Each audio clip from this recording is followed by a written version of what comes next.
5 स्वरूप के एक्सरसाइज में बाबा किससे बात कर रहे हैं, किसको एक्सरसाइज कराना है।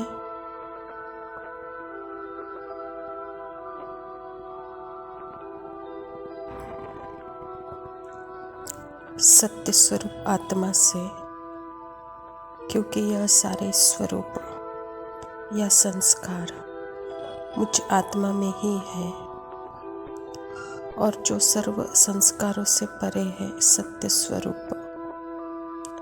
टाइम और थॉट का फुल फॉर्म मन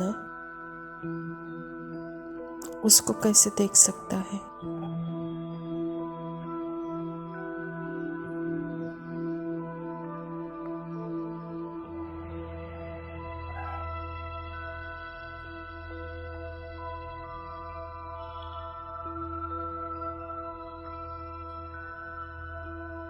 मन आत्मा को कैसे देख सकता है,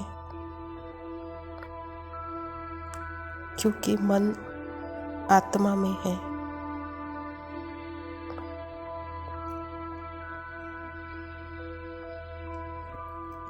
अकाल तख्त उसका क्या मीनिंग है?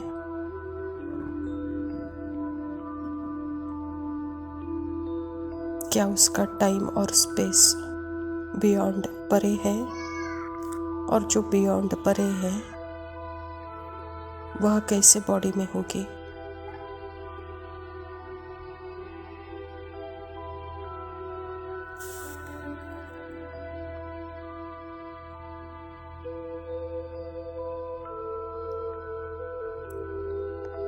अकाल आत्मा का मतलब है बियॉन्ड परे है, टाइम स्पेस से परे है।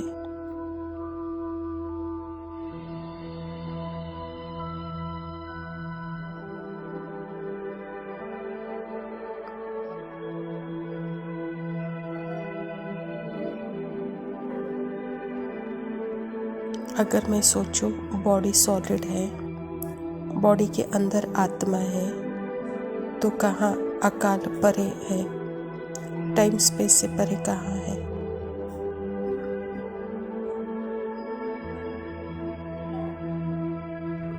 अकाल तख्त होता क्या है?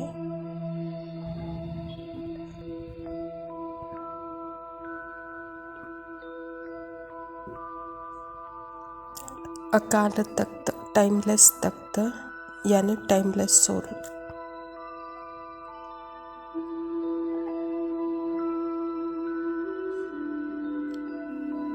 अब अगर मन उसका चित्र बनाता है, ज्योति बिंदु,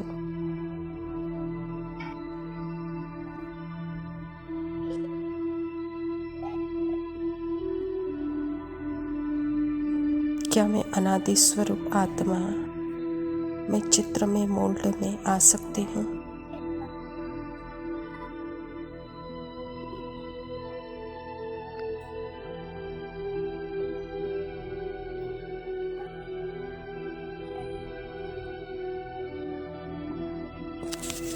चित्र तुम नहीं हो, चित्रों को देखने वाली तुम हो।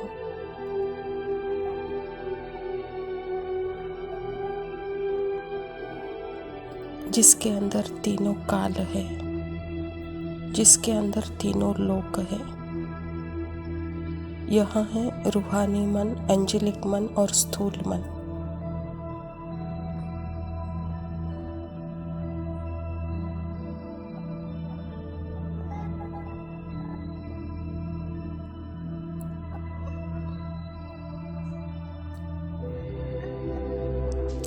त्रिलोकीनाथ अर्थात आउट, बाहर।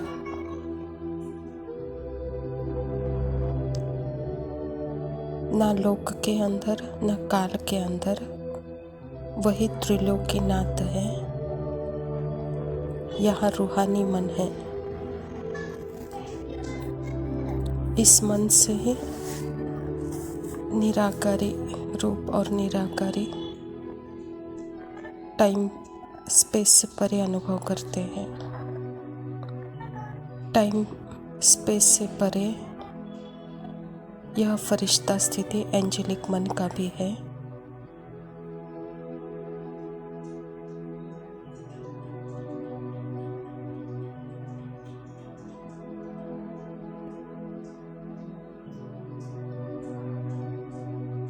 मैं सागर हूँ या मैं मछली हूँ।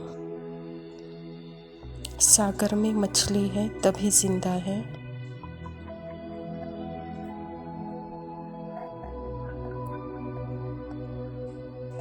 आत्मा के अंदर शरीर है।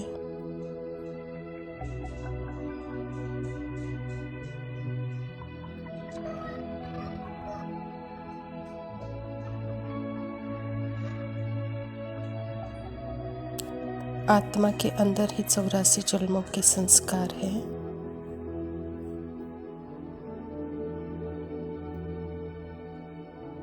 उसको स्थूल मन बाहर देखता है और इमेजिन करता है। स्थूल मन के लिए बाहर की दुनिया, बाहर का संसार है।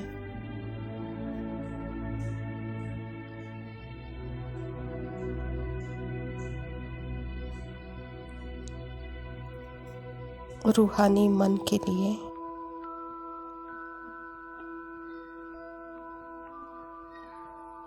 रूहानी मन के द्वारा आत्मा अपने 84 जन्मों के संस्कार से परे की स्थिति का अनुभव करता है।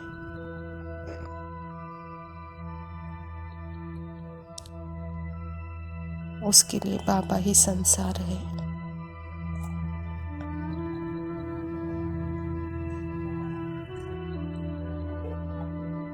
आत्मा के अंदर ही 5 स्वरूप है और 5 स्वरूप की हर फ्रीक्वेंसी अलग अलग है।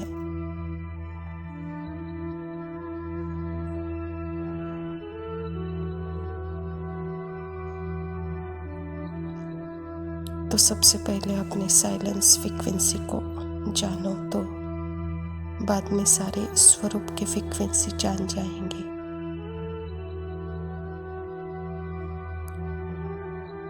मेरी साइलेंस फ्रीक्वेंसी ही रियल फ्रीक्वेंसी है।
ओम शांति। प्रातः मुरली बाप दादा मधुबन। बाबा कहता, बाप दादा की विशेष आशा, हर एक बच्चा दुआएं दे और दुआएं ले। आज बाप दादा अपने चारों ओर के बेफिक्र बादशाहों की सभा को देख रहे हैं। यह राज्यसभा सारे कल्प में इस समय ही है।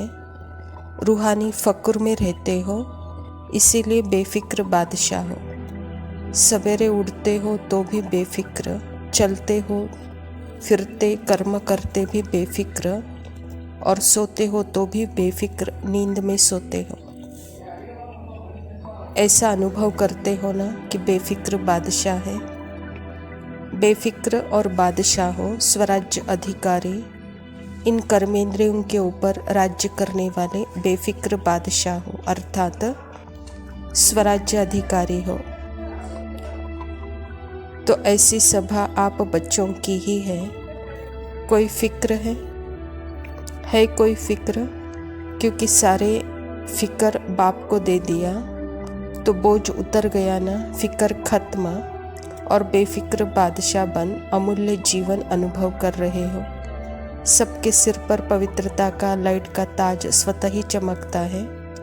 बेफिक्र के ऊपर लाइट का ताज है। अगर कोई फिक्र करते हो कोई बोझ अपने ऊपर उठा लेते हो तो मालूम है सिर पर क्या आ जाता है, बोझ के टोकरे आ जाते हैं। तो सोचो, ताज और टोकरे दोनों सामने लाओ तो क्या अच्छा लगेगा? लाइट का ताज अच्छा लगता है ना। अभी सभी कर्मेंद्रियों के ऊपर राज्य करने वाले बादशाह हो, पवित्रता लाइट का ताजधारी बनाती है। इसीलिए आपके यादगार जड़ चित्रों में डबल ताज दिखाया है। पवित्रता की शक्ति माया जीत, कर्मेंद्रिय जीत विजयी बना देती है। बेफिक्र बादशाह की निशानी है, सदा स्वयं भी संतुष्ट और औरों को भी संतुष्ट करने वाले। कभी भी कोई अप्राप्ति है ही नहीं तो असंतुष्ट कहाँ? जहाँ अप्राप्ति है वहाँ असंतुष्टता है, जहाँ प्राप्ति है वहाँ संतुष्टता है। ऐसे बने हो ना तो चेक करो, सदा सर्व प्राप्ति स्वरूप संतुष्ट है। गायन भी है, अप्राप्त कोई वस्तु नहीं देवताओं के खजानों में, लेकिन ब्राह्मणों के खजानों में भी संतुष्टता जीवन का श्रेष्ठ श्रृंगार है, श्रेष्ठ वैल्यू है। तो संतुष्ट आत्माएं होना। बाप दादा ऐसे बेफिक्र बादशाह बच्चों को देख खुश होते हैं। वाह मेरे बेफिक्र बादशाह, वाह वाह। बेफिक्र बादशाह बनने की सहज विधि है, मुश्किल नहीं है। सिर्फ एक शब्द की मात्रा या थोड़ा सा अंतर है। वह शब्द है, मेरे को तेरे में परिवर्तन करो। क्योंकि 63 जन्म उदास रहे हो, दास का अभ्यास किया, इसीलिए बाप दादा ने कहा अभी हर एक बच्चा बेफिक्र बादशाह।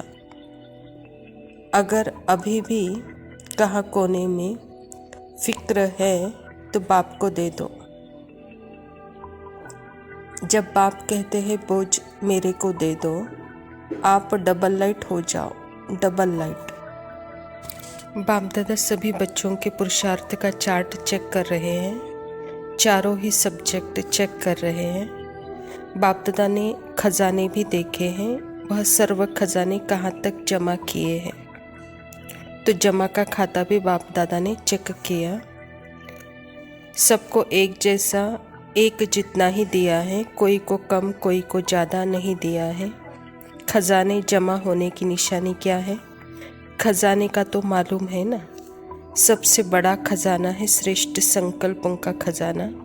संकल्प भी खजाना है। वर्तमान समय बहुत बड़ा खजाना है संकल्पों का।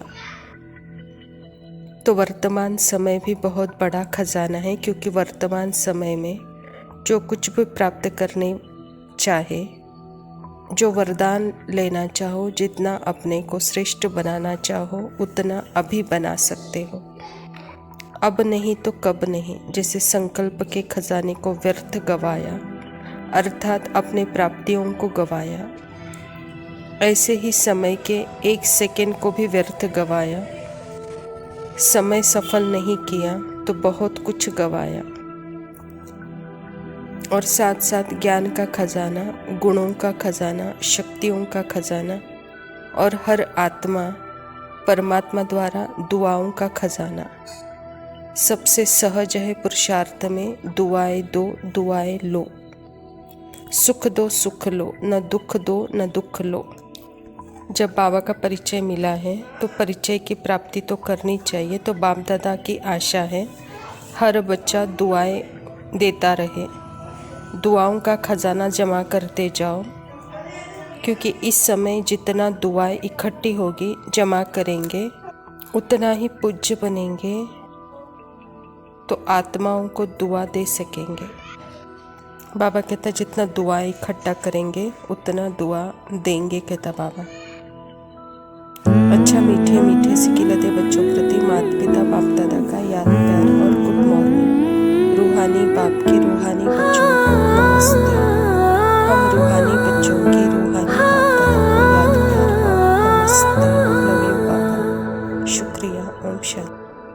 तुझसे मेरा जीना मरना जान तेरे हाथ में, 100 जन्म भी कम क्यों लागे तेरे साथ में। मैं मुसाफिर तू मुसाफिर इस मोहब्बत के सफर में, दो अकेले रोए मिलके दोनों रब के घर में। साथ तेरे ना सफर वो सफर नहीं लगता। तू है तो दिल धड़कता है, तू है तो सांस आती है। तू ना तो घर नहीं लगता, तू है तो डर नहीं लगता। तू है तो गम ना आते हैं, तू है तो मुस्कुराते हैं। कि तेरे बिन सो नहीं सकते, किसी के हो नहीं सकते। तू है तो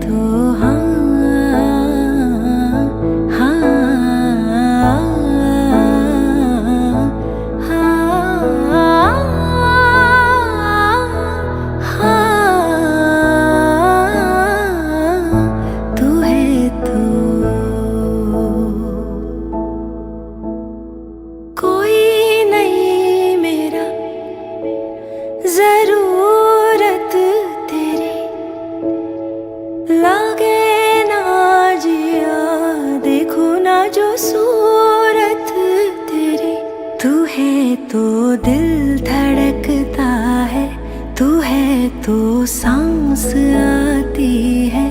तू ना तो घर नहीं लगता, तू है तो डर नहीं लगता। तू है तो गम ना आते हैं, तू है तो मुस्कुराते हैं। कि तेरे बिन सो नहीं सकते, किसी के हो नहीं सकते।